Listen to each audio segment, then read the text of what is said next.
আসসালামু আলাইকুম, কেমন আছেন সবাই? আজকে আমরা রান্না করব মাটির নিচের মেঠে আলু দিয়ে গরুর মাংস। প্রথমে আমরা একটি পাতিলে পানি দিয়ে মেঠে আলুগুলো একটু ভাপিয়ে নেব, তারপরে তুলে নেব। চুলায় একটি পাতিল বসিয়ে পরিমাণ মতো তেল দিয়ে দিব পেঁয়াজ কুচি এবং এলাচ দারচিনি হালকা একটু ভেজে দিয়ে দেব আদা বাটা, রসুন বাটা আর দিয়ে দেব জিরা বাটা। দিয়ে হালকা একটু ভেজে আবার আমি হলুদ গুঁড়ো, মরিচের গুঁড়ো, ধনিয়ার গুঁড়ো এবং লবণ দিয়ে দেব পানি। তারপরে ভালোভাবে মিশিয়ে কষিয়ে নেব।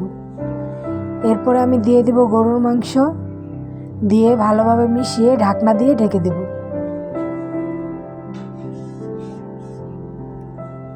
আবার আমি ঢাকনাটা উঠিয়ে একটু নেড়ে চেড়ে দেব।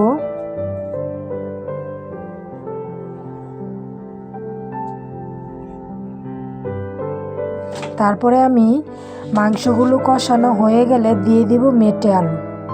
মেটে আলু দিয়ে আমি ভালোভাবে মিশিয়ে আবার আমি 2-3 মিনিট কষিয়ে নেব।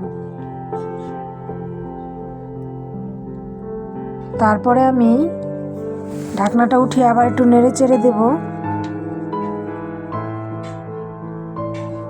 এবার আমি দিয়ে দেব ঝোলের পানি।